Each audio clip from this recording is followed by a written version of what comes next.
Hey everybody, Brian here from Working Class Fishing. Today we're up here at the R&D lab again, test out the Stonefly outfit from Maxxon Outfitters.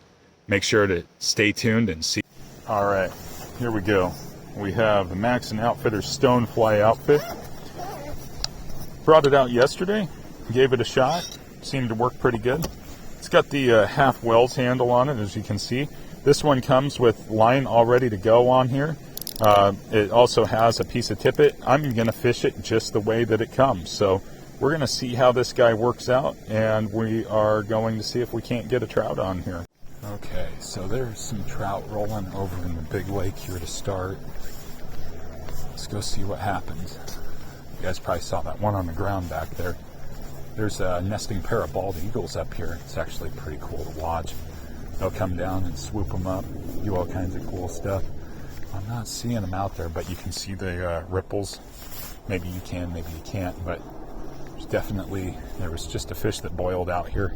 Let's see what this camo bugger does. Sometimes these leech patterns just turn them on, sometimes they don't. We got a little bit of a breeze today, so I'm a little bit happier to be throwing something that'll maybe have a little bit of weight. Gotta get it soaked in here.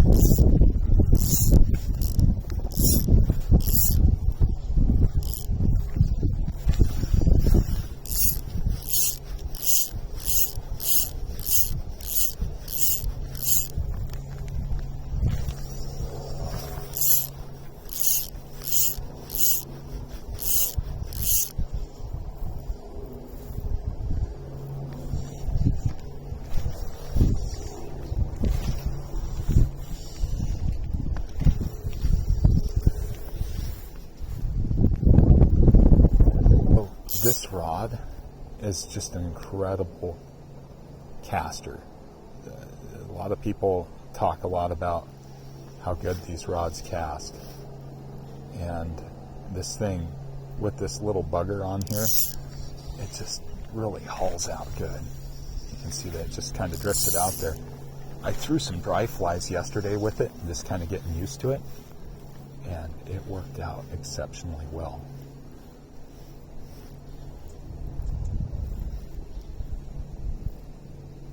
Now, I didn't change out the tippet to like a fast sink or anything else like that. So I gotta let this one get wet. I'm just running this as is. So like if a beginner went out and they started throwing bugs right out of the box, that's what I'm doing here.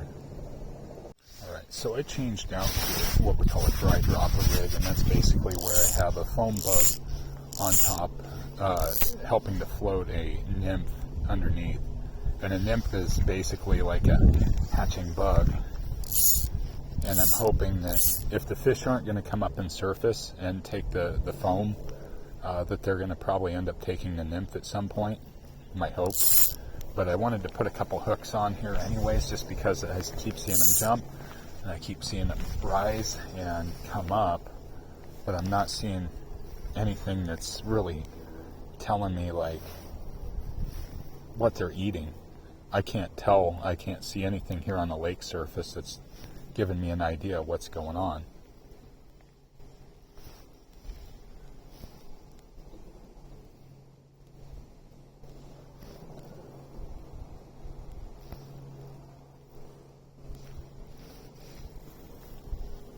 Get something a little bit flashy, get something that's gonna, really attract those fish. Something they don't see all the time. Everybody's so traditional with their patterns that sometimes you just got to go with a little bit better pattern.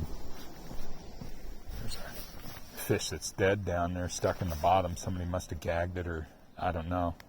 That happens a lot up here too. No matter how careful you try to be with handling them and like not de-sliming them and everything else, something like that can happen at any given moment. So it's unfortunate. There's another one there. That one's probably a byproduct of the eagles that nest up here. Now this little creek, a lot of you would probably say, well, why don't you fish that little creek? We're not allowed to because it's just the rules here. So we don't get to fish this. As much fun as it would be, especially with the Tenkara rod. But we'll come over here and see what's above the creek. I thought I saw a fish kind of cruising the flats over here, but we'll see what. So that's a chubby Chernobyl on the surface.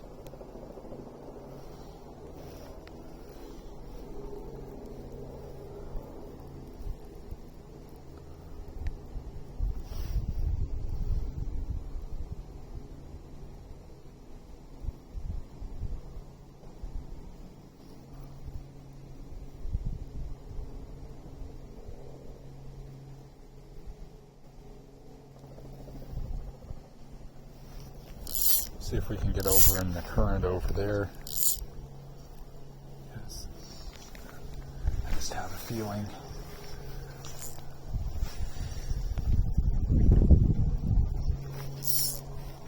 There's a fish sitting over in there. Just a strange hunch.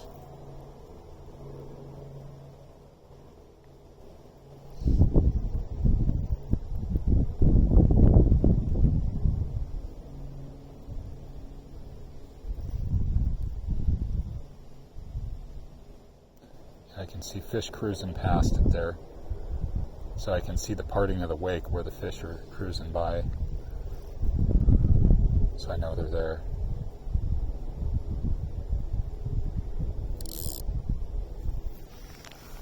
Yeah, let's get back over in there. They're kind of liking that area right over there.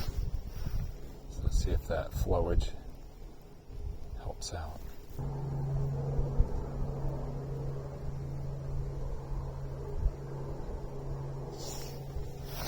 Fish on. Okay. All right, let's check out the Stonefly in its action. Okay. Ooh, man, it's a good one. Drain that. Okay, took the nymph. So check out the bend in the rod. Yeah, nice little 4-weight. Really good control. Good drag system too. We got a nice little bow on there. All right, here we go. Right, he ate big. Check him out. Come on, dude. Come on. There we go. There we go. Right. So, he ate that nice little nymph there. Let's see if I can get a good picture of him for you. Let's get him back in the water quick. There we go. Very cool. So, took that nymph right in the mouth. Go ahead and get that free. All right, barbless. Let them revive. Out of the net, dude. There you go. See you later, buddy. There you go. Nice little pink nymph there under the dry dropper, about 36 inches. He went ahead and wolfed that down, drained it. We hooked him, got him in. Very, very impressed with the action on this rod. This is super good. I cannot believe that it's got as much power for a 4-weight as it has. It casts super good. It's holding this double dropper rig really well. So really, really happy with that. The drag system on it, it is really, bar none, it's a hot drag system. So definitely can't go wrong with that. Especially with this cast aluminum reel. So first blood on the Stonefly 4-weight. There we go. First blood on video anyways. Right on. Well, that just made us today totally worth it. Let's go for it. Okay, so I shifted over to the little lake here. And what I'm doing is I'm just going to run this dropper rig. There's no real current here, so what I'm hoping is that maybe a trout cruises by, maybe it wants to eat this little nymph under here, maybe it'll even cruise over here and take that chubby off the surface, but it's highly doubtful it's going to eat the chubby.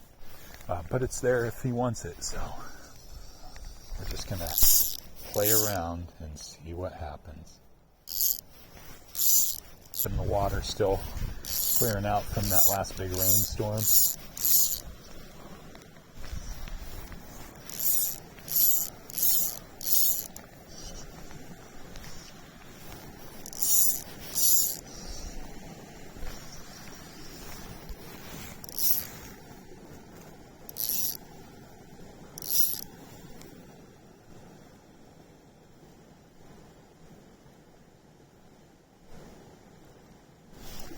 Got him. There you go. Fish on. Wow. This is a good fish too, guys.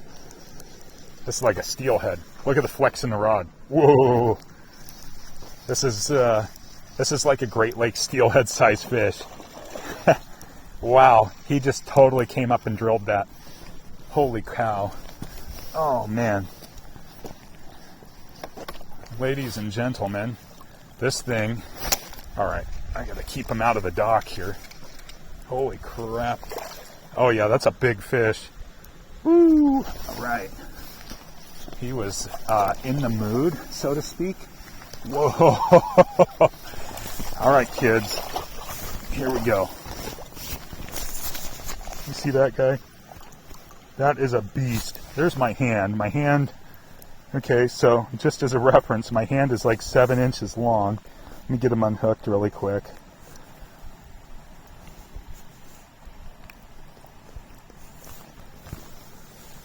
I'm going to have to get my pliers out because he got it right in the meat. Typically I like to keep them in the water. There we go. Okay, that is a monster bow. That's at least 20 inches. So that fly rod just absolutely drilled him. Let's get him revived. All right, bud. Okay. So I'm not going to touch him. There we go. He's ready to go back to war. I hope he doesn't grab my nymph. Dang, guys. Woo! Yeah, he got that hook buried in him. That's a barbless hook. That's a testament to how powerful those barbless hooks are if you keep the right tension. This dude just thrashed. I better check my knots. He just thrashed like big time. Hey, I hope you enjoyed that video. I wasn't able to do an outro at the lake. I had to hurry up and get home. We got a busy day today, so I hope you enjoyed that video. Go check out Maxxon Outfitters at maxxonoutfitters.com. You can also find them on Instagram at Maxxon Outfitters. They're also on Facebook and Twitter and everywhere else. And be sure to like and subscribe to our channel. Once again, thank you so much for watching. Have a great day.